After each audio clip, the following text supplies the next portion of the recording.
Kwa hiyo shetani anajua, na maana hata hapa kabla hata kwenda alifanyaje? Alimuuliza maswali ambayo alimuuliza Hawa, ndio yale ambayo Mungu alifanyaje? Aliwapa maagizo. Aliwapa nini? Maagizo. Mungu anawapa maagizo Adamu na Hawa, msile huu mti. Matunda yote vile kuleni, lakini huu usile. Sasa shetani anakuja, anamuuliza, eti ndio umeambiwa usile? Maana yake nini? Shetani anajua mipango. Lakini Mungu hana wasiwasi. Kwa sababu gani? Anajua wewe nini? Wewe una nguvu zaidi ya nani? Zaidi ya shetani. Kwa hiyo kuna muda Mungu anakuamini sana, lakini unafanya unashika kujenga imani yako kwa nani? Imani yako kwa Mungu.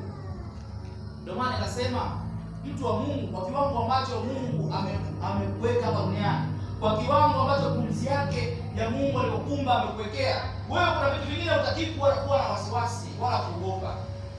Umeumbwa na Mungu na ukapumliziwa pumzi nani? Hata pumzi ya Mungu ndo nani? Sio Mungu mwenyewe. Maana wewe una uungu ndani yako. Unaweje? Una uungu ndani yako. Ndio maana kuna muda Mungu anakuambia kabisa, omba lolote usinyani. Kwa sababu anakuambia hivi. Kwa sababu anajua tayari iko ndani yako. Kaeni ndani yangu, nami ndani yangu. Kisha ombeni lolote. Kwa hiyo Mungu tayari ameshakaa ndani yako. Kilichobaki ni wewe ukae nini? Ukae ndani yako kukumlizia pumzi, maana ndio Mungu nani? Ndio Mungu mwenye pumzi yake. Pumzi ndio nini? Pumzi ndio uhai. Maana Mungu uhai wake uko ndani yako. Na hiyo ndio nini? Ndio inayofanana. Unaona kama kila mwanadamu ameumbwa kwa mfano nani? Ile pumzi ndio inafanana kwa sisi. Ndio maana sisi Mungu anaweza akatuhudumia sisi worldwide, dunia nzima anaweza kutuhudumia. Na anasema kila ulipo mimi nini? Mimi nipo. Maana yake tuna pumzi yake. Kuna kiumbe ambaye kila pumzi ya Mungu. Maana ndio maana Mungu anasema mimi kila sehemu nini? Nipo. Kila sehemu Mungu yupo. Kwa hiyo sifa ya shetani ya pili anajua. Kwa hiyo ndio maana kuna muda mwingine tunaomba Mungu kwamba shetani akae mbali na nini? Na mawazo yetu. Na katika maombi ambayo anatakiwa uyaombe kwa kila siku, ombea ufahamu wako, ombea akili yako, ombea maarifa yako, ombea busara yako, ombea na nini? Na hekima yako. Mambo matano ni muhimu kuyaomba. Kwa sababu haya shetani akiyakamata hawezi kuondoka. Utajiri uko kwenye maarifa.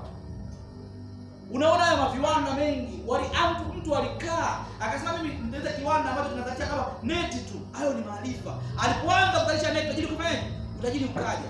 Mwingine tu alikaa akasema ngoja nianze kufuga. Alipoanza kufuga tu maisha yake yakabadilika.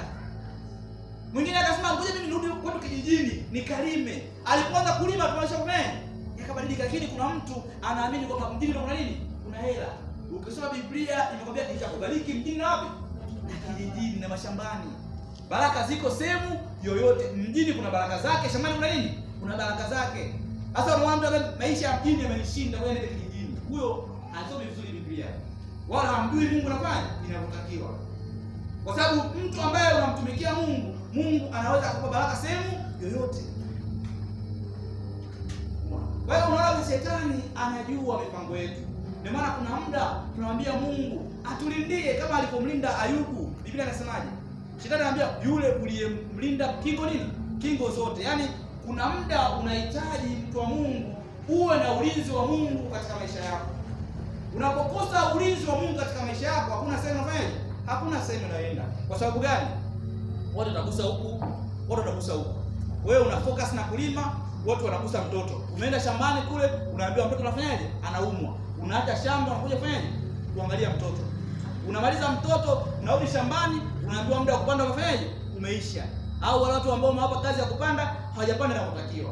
Ni umaskini, sio umaskini. Ni umaskini. Mambo hayawezi kwenda vizuri usipokuwa na nani? Usipokuwa na Mungu. Unapata fedha ya mshahara, fedha inaingia kwenye account lakini haufiki hata kuiangalia. Kwa sababu gani? Imeshaisha kabla haijafanyaje? Haijaingia kwenye account. Hela ishaisha tayari. Yaani hela imeshaisha.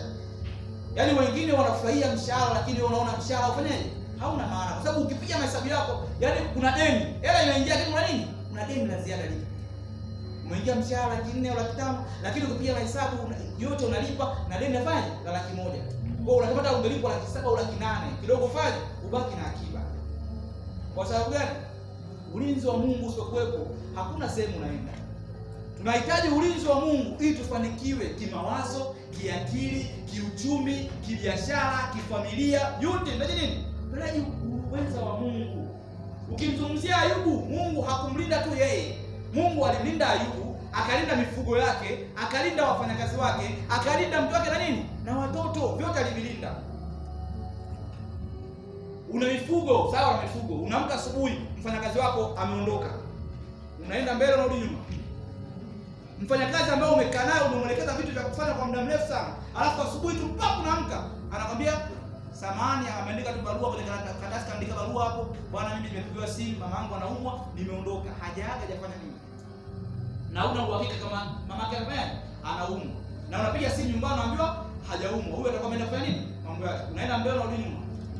Unarudi nyuma. Kwa hiyo unaona katika kila kitu ambacho tunafanya katika maisha yako, unatakiwa ukiombee ili Mungu aweke ukingo kama alivyoweka kwa nani? Kwa Ayubu. Kwa sababu shetani anajua. Unaweza kuwa muombaji kweli mama, lakini watoto wasimjue nani? Wasimjue Mungu. Unaweza kukasirika, kwa nini hawa watoto nawapeleka kanisani lakini hawamjui Mungu? Wewe simama na Mungu. Mwambie Mungu, hawa watoto injili au wokovu ni wa mtu peke yake. Kuna muda utafika wa watoto. Lakini katika huo muda ambao wanasubiria, kama ulivyomlinda Ayubu na familia yake, na familia yangu naifanyaje? Nailinda. Lakini sasa mama anafika anamwambia, kama wewe unataki Mungu, utajua wewe mwenyewe. Yule mtu akiharibika, wewe rudi nyuma. Unarudi nyuma. Wanapewa sifa. Unafanyaje? Unarudi nyuma kwa sababu ukianza kumwangalia Mungu wako, utamwangalia kwa namna ambayo wewe hujafanya hatua zako. Unaanza kulaumu Mungu. Mimi nalala kanisani, mimi naomba, natoa zaka. Kwa nini mwanangu umemchukua? Je, uliweza kumwomba Mungu kwa ajili ya ulinzi wa mtoto wako? Haukuweza kufanya maombi. Wanapewa sifa. Lakini ukiendelea mbele, Biblia inasema kwamba mwanamke akamwambia nyoka, matunda ya mti ya bustani twaweza kula, lakini matunda ya mti ulio katikati ya bustani Mungu amesema msiale wala msiaguse, msije mkafa. Nyoka akamwambia mwanamke, hakika hamtakufa, kwa maana Mungu anajua ya kwamba siku mtakayokula matunda ya mti huo mtafumbuliwa macho, nanyi mtakuwa kama Mungu, mkijua mema na nini na mabaya. Swala la kujiuliza, je, Adamu na Hawa walipokula matunda walikufa au hawakufa? Walikufa au hawakufa? Walikufa au hawakufa? Nazungumzia kimwili, walikufa au hawakufa? Shetani hakuzungumzia kiroho hapa. Bwana apewe sifa. Alikuwa anazungumzia kufa kwa nini? Kwa hali ya nini? Ya kawaida ambayo wao pia walifanya, walikuwa wanaogopa kwamba watatoka katika uso wa nini? Uso wa bahari, uso wa dunia. Ukisoma katika Biblia ya Kiingereza utaona kabisa kwamba hapa alikuwa azungumza spiritual. Alikuwa anazungumza katika hali ya nini? Ya kimwili. Kwa hiyo unaona kabisa kwamba baada ya Adamu na Hawa kula matunda hawakufa. Kama hawakufa, shetani aliwaambia uongo au ukweli? Aliwaambia uongo au ukweli? Ukweli. Ukweli. Maana kama nilivyosema, shetani anajua. Anafanyaje? Anajua. Kwani alipokuwa anaongea na Yesu, alipokuwa anaongea na Yesu kwamba geuza haya mawe kuwa mkate. Manake shetani alijua uwezo wa nani? Uwezo wa Yesu. Kwamba Yesu ana nguvu kiasi kwamba anaweza kubadilisha mikate na mawe kwa nini? Kuwa mikate. Yaani shetani hawezi kumwambia wewe nibadilishie haya mawe kuwa mkate kwa sababu anajua nguvu zako. Lakini Yesu alijua nguvu zake. Ndio maana alimpa mifano migumu.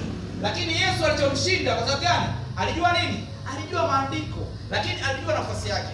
Na ukitaka kuamini, baada ya Yesu kuanza kazi, hakufanya mambo zaidi ya kugeuza mawe kwa mkate. Alifanya mambo mengi zaidi.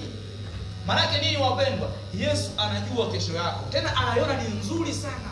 Anachofanya ni kufanya ni kuikwamisha. Katika kitu unatakiwa kufanya mpendwa, usikubali shetani afanyeje? Aikwamishe kesho yako. Namba 6. Mwanamke alipoona ya kuwa ule mti wafaa kwa chakula, wapendeza macho, nao ni mti wa kutamanika kwa maarifa, basi alitwaa katika matunda yake, akala, akampa na mumewe, naye akala. Wakafumbuliwa macho wote wawili, wakajijua kuwa wauchi, wakashona majani ya mtini, wakajifanyia nguo.